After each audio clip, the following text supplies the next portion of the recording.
सातवें और अंतिम चरण का मतदान जो है कल संपन्न होने के बाद हम गोरखपुर के विश्वविद्यालय कैंपस में और ये दीक्षा भवन स्ट्रांग रूम में ईवीएम जमा कर दी गई। ईवीएम की सुरक्षा के लिए पूरी तरह से पुलिस प्रशासन की मौजूदगी की गई। बड़ी संख्या में यहाँ पे देख सकते हैं पुलिस के जवान हैं और जिले के आला अधिकारी भी आज यहाँ पे मौजूद है। देख सकते हैं किस तरह से गाड़ियां खड़ी है। अंदर जो है सुरक्षा के विधिवत इंतजाम किए जा रहे हैं। 4 जून को यहीं पे जो है मतगणना होगा और रिजल्ट आएंगे। हमारे साथ समाजवादी पार्टी के जिले के अध्यक्ष हैं, यहाँ पे निरीक्षण करने आए थे। आपने ईवीएम का निरीक्षण किया, क्या कुछ देखने को मिला, किस प्रकार से आप सुरक्षा व्यवस्था किस ढंग से देखें? सबसे पहले आपको धन्यवाद गोरखपुर लाइव को। कल से ही जब से मतदान समाप्त हुआ तब से हमारी समाजवादी पार्टी का सभी जिम्मेवार नेतागण यहाँ पर मौजूद हैं। मैं खुद रहा हूँ। मैं एक एक गोरखपुर लोकसभा के जहाँ ईवीएम स्ट्रांग रूम में रखा गया है, मैं सब खुद वहाँ मौके पर देखा हूँ। व्यवस्था ठीक है, कोई प्रकार की गड़बड़ी नहीं है।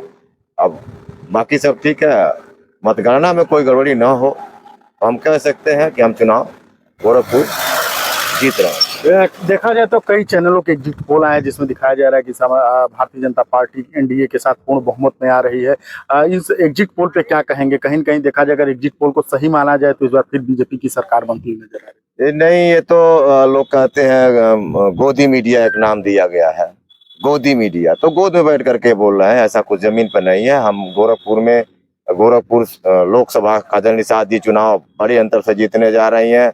बांसगांव सुरक्षी से श्री सदल प्रसाद जी बड़े वोटों से जीतने जा रहे हैं। बहुत अच्छा यहाँ की सम्मानित जनता ने और सभी समाज के लोगों ने, और सभी समाज के अलावा दलित समाज के चमार बिरादरी के लोगों ने बड़े पैमाने पर प्रत्येक बूथ पर 70%, 80%, 95, 90% तक वोट दिया है। काजल निषाद समाज से है, निषाद समाज के लोगों ने वोट दिया है। मैं कह सकता हूं कि इस चुनाव में जाति बंधन, पार्टी बंधन सब टूट गए हैं और हम चुनाव जीतने जा रहे हैं। आपको पूरा भरोसा है कि गोरखपुर शहर के साथ साथ लोग बांसगांव दोनों सीटें आप जीत रहे हैं? हाँ, मैं भरोसे के साथ कह रहा हूँ कि जो रुझान हमारे वर्करों ने, हमारे साथियों ने, आम जनता ने जो हमें टेलीफोन करके बताया कि हमारे बूथ पर ये स्थिति है, तो मैं कह सकता हूं कि हम दोनों लोकसभा जीतने जा रहे हैं। कल पिपराइच में देखा जाए तो अखबारों में सुर्खियां भी बना है कि समाजवादी पार्टी के कुछ कार्यकर्ता भारतीय जनता पार्टी के कुछ कार्यकर्ता से उलझ गए, धक्का मुक्की भी कर दिए, एक व्यक्ति का सर फूटने की भी सूचना आ रही है। देखिए, जो पिपराइच में हुआ है उसके लिए सीधे सीधे मैं विधायक महेंद्र पाल सिंह, जो भारतीय जनता पार्टी के विधायक, उनको मैं दोषी मानता हूँ। आप निरीक्षण करने गए हैं, वहां पर एक सभासद हैं, श्री दीपक चौहान जी हैं, अनुसूचित जाति से आते हैं।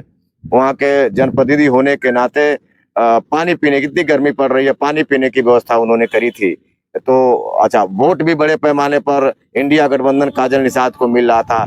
ये जाते ही वहाँ आक्रोशित हो गए और हमारे कार्यकर्ता जो है दीपक चौहान जी, उसका कलर पकड़ लिए। बचाव करने के लिए उसकी मम्मी आई, उसको भी धक्का मार दिए, गाली गलौज दिए, मतलब बहुत हरकत किया इन्होंने। एक जनप्रतिनिधि होकर के आपको ऐसा नहीं करना चाहिए था। फिर तत्काल वहाँ के अमरेंद्र निषाद जी मौके पहुंचे। चूंकि हम लोग चुनाव में एकदम पूरी तरह से स्ट्रांग रूम में व्यस्त रहा, मैं वहाँ नहीं जा पाया और अभी भी मैं व्यस्त हूँ।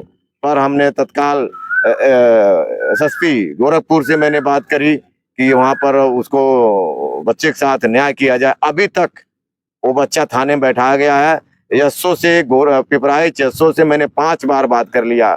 एसएसपी गोरखपुर से मैंने 3 बार बात कर लिया, अभी कोई रास्ता नहीं निकल पाया। हमारा लड़का बैठाया हुआ जो हमारा समाजवादी पार्टी का शानदार साथी है।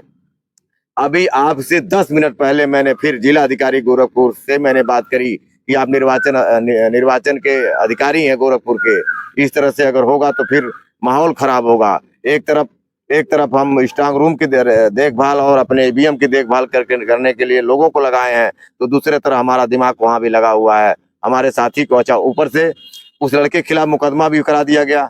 यह जो एसओ है खुद बेईमानी करा रहा है। एसओ का नियति ठीक नहीं है, पिपराइच एसओ का। और महेंद्र पाल जी और उनके साथियों ने जो किया है, मैं जैसे चुनाव में अभी भी हूँ, अगर जरूरत पड़ेगी तो मैं पिपराइच अभी जाऊंगा। निर्वाचन के मतगणना के दिन आप लोग की क्या तैयारी है, किस प्रकार की तैयारी रहेगी समाजवादी? मतगणना के दिन हमारी पूरी तैयारी है। मतगणना में जो संवैधानिक व्यवस्था है टेबल पर लोगों को पहुंचने की, वो भी मेरी तैयारी पूरी चल रही है। चूंकि आज ही से शुरू हुआ है, देर रात तक उसको हम पूरा कर लेंगे। अपने समर्थकों को कर लिया है और अपने आपके माध्यम से मैं कहना चाहता हूं समाजवादी पार्टी इंडिया गठबंधन के लोगों से कि सरकार की नीति कभी ठीक नहीं रही।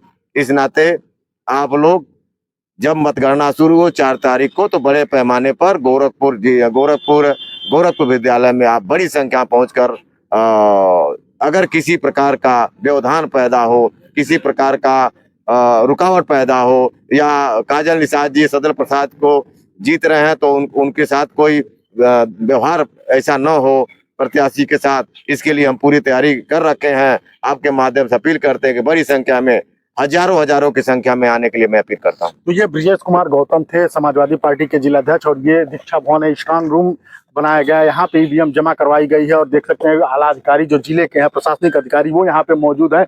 और ये पूरी तरह से अब इसके बाद से आज से ही मतगणना के दिन की तैयारी शुरू हो जाएगी और तमाम जो तैयारियां होती हैं उसको अंतिम रूप दिया जाएगा। 4 जून को मतगणना के बाद 12 से 2 बजे तक, शाम तक, देर शाम तक रिजल्ट आ जाएंगे। और ये देखना होगा कि किसकी सरकार एक बार फिर तीसरी बार बनती है।